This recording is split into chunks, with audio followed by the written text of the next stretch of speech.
Bienvenue dans cette deuxième journée du plateau TV de Blend Webmix avec deux éminents représentants de la caste des VC, des investisseurs, avec Rodolphe et Audrey.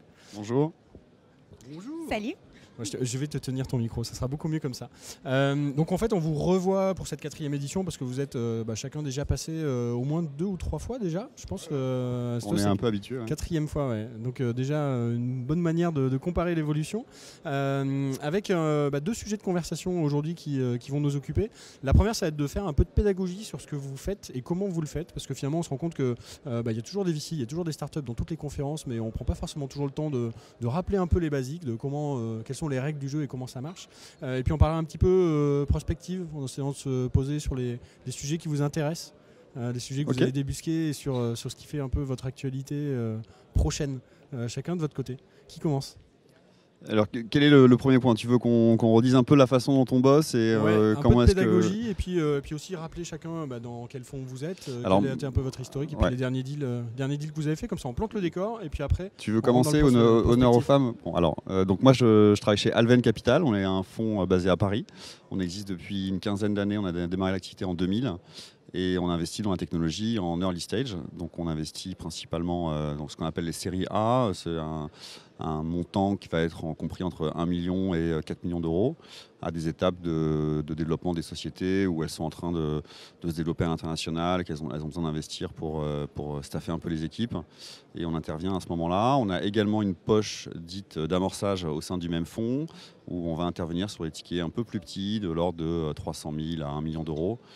Des phases plus jeunes, où les sociétés sont généralement dans une phase de pré-produit ou de pré-revenu.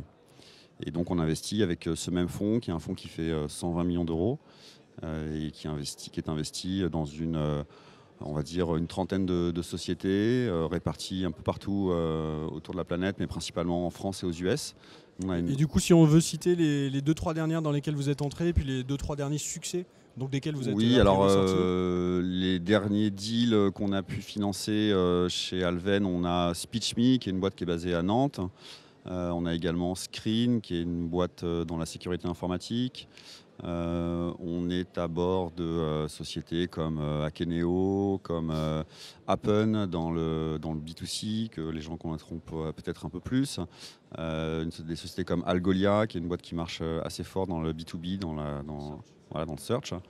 On a pas mal de sujets intéressants. Et à votre actif, les plus belles sorties historiques ? Historiquement, on a fait beaucoup de sorties. On a dû soutenir une centaine de sociétés sur les 15 dernières années. On en a vendu à peu près 50, donc une grosse activité de cession. Et la dernière en date, assez emblématique, c'était Capitaine Train, qu'on a cédé à KKR, enfin Trainline, qui est détenu par KKR, qui est un gros acteur anglais. Et on a cédé cela en début d'année 2016 pour un assez gros chèque. Parfait pour ce tour de table et puis cette vision récente de l'activité. Audrey, chez Ventech, toi ? C'est mon tour. C'est ton tour, effectivement. Alors oui, Ventech, je vais partir à l'envers. Moi, je vais commencer par ce qu'on a fait cette année, l'activité récente, et ça donnera une idée de ce qu'on fait et notre définition. Donc chez Ventech, cette année, c'est 8 investissements et 5 sorties. 8 investissements partout en Europe et aux États-Unis. Donc sur 8 invests, il y a 2 investissements français, il y a 3 investissements allemands, un investissement suédois, un investissement aux US. J'espère que j'ai rien oublié. Un investissement en Hollande. Et sur les sorties, donc 5 sorties assez emblématiques aussi. On a revendu WeThings, dans lequel on était premier investisseur à Nokia. Pour 175 millions d'euros. On a revendu Sticky Ads dans la publicité en ligne à Comcast, un américain. On a revendu dans le gaming Curse, une société américaine, à Twitch, Amazon. On a revendu dans le gaming aussi Pixonic, une société russe, à Mail.ru, qui est le Google russe. Webedia. Voilà, donc des sorties assez emblématiques également, des beaux chèques, comme tu dis. Donc ça décrit un petit peu Ventech. Donc Ventech, c'est très axé sur l'international, comme on le voit à la fois nos sorties et nos invests.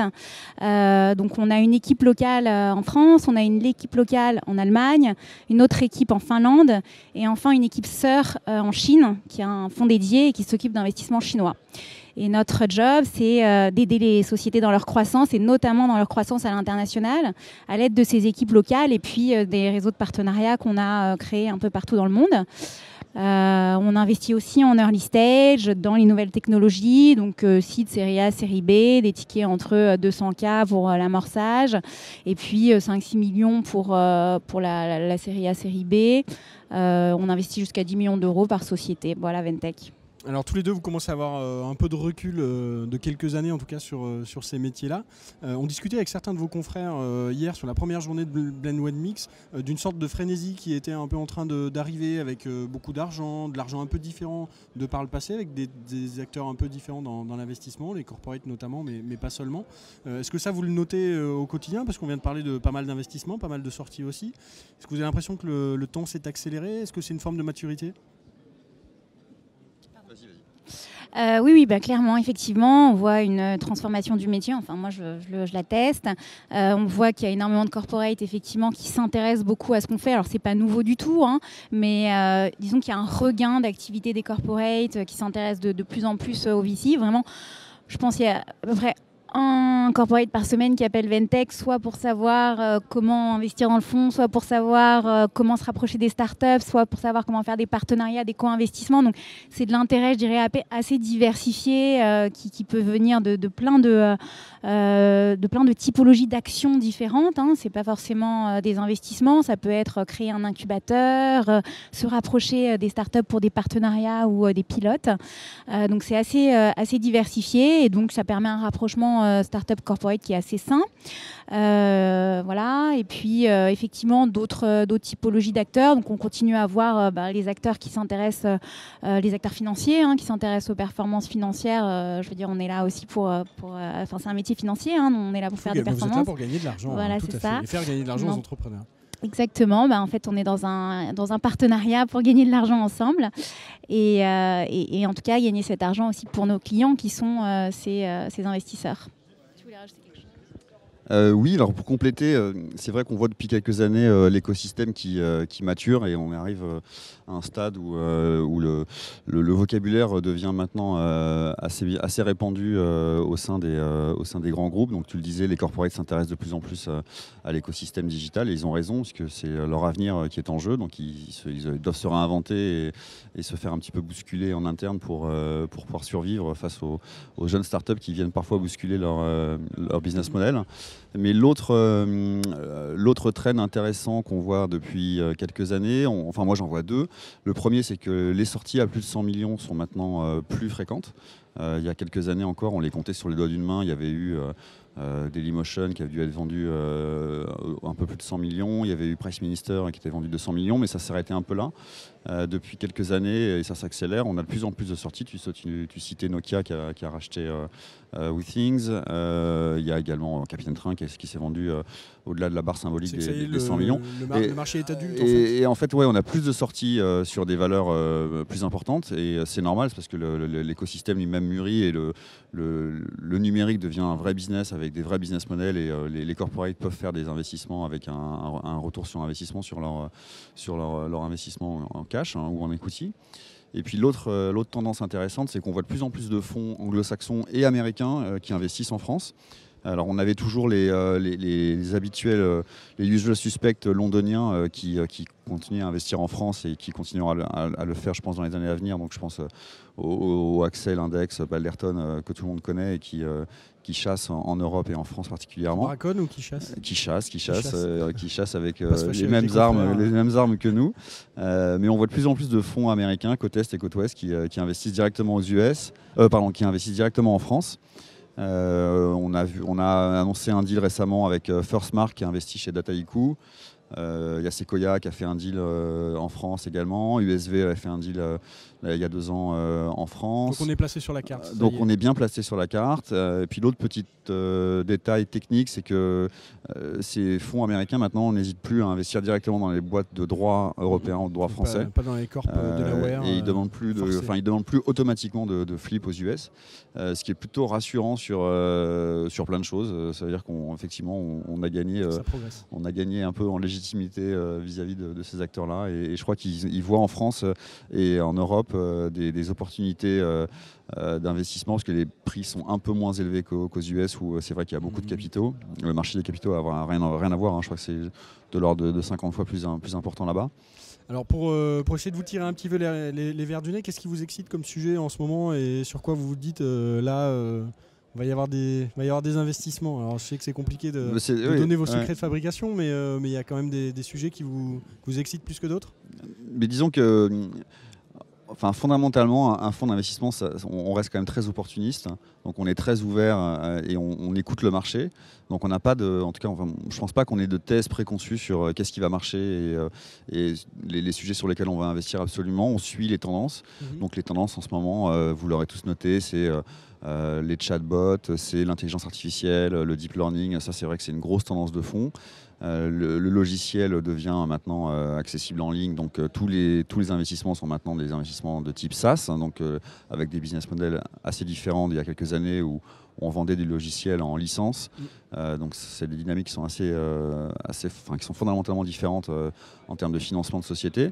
Donc on est très à l'écoute de ce qui se fait et on suit les entrepreneurs qui eux ont les idées et ont les projets à nous faire financer. Donc les grosses tendances, c'est celles que je citais. Et moi, je dirais que ce que j'observe sur le marché, c'est qu'il y a de plus en plus d'entrepreneurs assez jeunes qui se lancent sur des équipes qui sont de plus en plus trapues technologiquement. On a beaucoup moins de sites de e-commerce qui se lancent sur lesquels il y a assez peu de différenciation et la barrière à l'entrée technique passer des dossiers plus excitants. En fait, la barrière à l'entrée technique était assez facile il y a quelques années. Tout le monde pouvait se lancer. Maintenant, les sujets sont de plus en plus compliqués sur des vraies différenciations technologiques. Donc plus de valeur à créer. Voilà, exactement. Des vrais actifs techno. Et toi alors, les 2-3 sujets qui te... Oui, je rejoins un petit peu Rodolphe. C'est vrai que nous aussi, chez Ventec, on essaye de plus miser sur les hommes avant de miser sur des secteurs, et c'est effectivement très opportuniste. Donc, mais bon, à ceux qu'a cité déjà Rodolphe, on peut rajouter la réalité virtuelle, la robotique, qui en ce moment atteint aussi une maturité. Et effectivement, tout ce qui tourne autour de les usages du big data dans des secteurs très spécifiques. Après, sur le point de Rodolphe, sur le e-commerce qui a disparu, qu'on voit plus trop, et la complexité de lancer une société, ou plutôt les barrières à l'entrée, qui sont créées par les entrepreneurs aujourd'hui.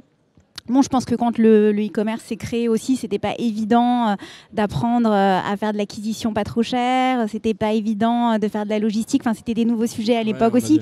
Donc voilà, je pense que les sujets évoluent et que il n'y a pas un secteur qui est meilleur que l'autre. C'est vrai que les nouvelles technologies d'aujourd'hui, je dirais, sont pas celles de demain, celles d'hier. Donc effectivement, voilà, ça évolue et aujourd'hui, oui, on voit des équipes assez complètes et variées. Ça, c'est bien. Des équipes très complémentaires, en fait, qui sont déjà bien structurés, c'est-à-dire que même à ses tout débuts, la société a déjà à son top management, parmi les fondateurs, quelqu'un de très technique et quelqu'un d'assez commercial, et ça c'est vrai que c'est assez agréable, c'est plus facile de piloter une boîte quand on est complémentaire, quoi.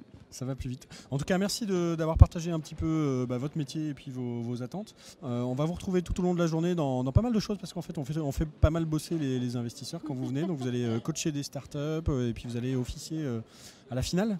Donc on vous souhaite une bonne finale et puis un bon choix du vainqueur. On souhaite surtout une bonne finale aux candidats. Aussi, c'est vrai. Merci beaucoup, à bientôt. Merci, au revoir.